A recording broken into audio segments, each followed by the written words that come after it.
আসসালামু আলাইকুম রহমতুল্লাহি ওয়াবারাকাতুহ। আলহামদুলিল্লাহি ওয়াহদা ওয়াসসালাতু ওয়াসসালামু আলা মাল্লা নাবিয়্যা বা'দা ওয়া আলা আলিহি ওয়া সাহবিহি ওয়া মাওয়ালা। আচ্ছা, এরপরে একজন ভাই জানতে চাইছেন ব্যাংকে রাখা টাকার যাকাত কিভাবে দিতে হবে। ব্যাংকে যদি আপনি ব্যাংকে রাখা বিভিন্নভাবে হতে পারে। যদি আপনার সাধারণ নর্মাল অ্যাকাউন্টে টাকা আছে, এটা যদি 1 বছর জমা থাকে আপনার অ্যাকাউন্টে, তাহলে আপনি ওই টাকাটার যাকাত দিবেন।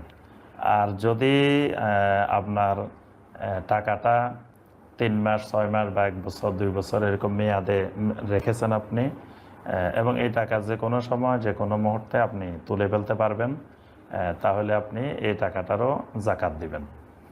আর যদি আপনি কোনো এমনভাবে টাকাটা রেখেছেন যে প্রতি মাসে মাসে জমা করেন, তো এখানে কোনো টাকা 1 বছর হয়েছে, আবার কোনো টাকা 1 মাস হয়েছে 2 মাস হয়েছে, এরকমও হয়েছে। তো আপনি এখানে 1 বছর পরে যে পরিমাণ টাকা জমা হয়েছে সেই পুরো টাকাটার যাকাত দিয়ে দিবেন। তাহলে আগামী 1 বছরের মধ্যে যখন 1 মাস পরে 2 মাস পরে 3 মাস পরে যেটা পূর্ণ হবে সেটার আর যাকাত দেওয়া লাগবে না। এই জন্য আপনি ব্যাংকে জমা টাকার অবশ্যই যাকাত দিতে হবে।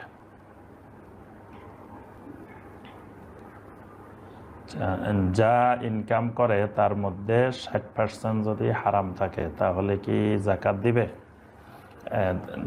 অর্থাৎ এর আগে আমরা কথাটা আরেকবারও বলছি যে হারাম উপার্জন করা, হারাম ইনকাম করা এটি অবশ্যই হারাম।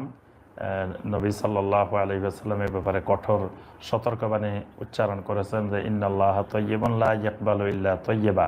আল্লাহ রাব্বুল আলামিন পুত পবিত্র, আল্লাহ সুবহানাহু ওয়া তাআলা কোনো হালাল বক্ষণকারী পবিত্র রিজিক বক্ষণকারী ছাড়া কারো ইবাদত আল্লাহ পাক কবুল করেন না।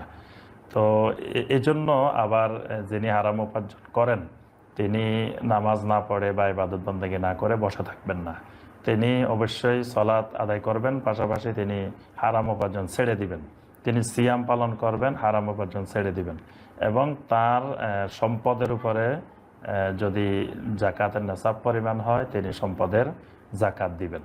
কিন্তু যদি সেখানে বেশিরভাগ সম্পদেই সুদ হয় বা স্পষ্ট যেটি আলাদা যে এটি হারাম উপার্জন, এটি সম্পূর্ণ সুদ বা সম্পূর্ণ ঘুষ, তাহলে তিনি এটার যাকাত দেওয়া যাবে না।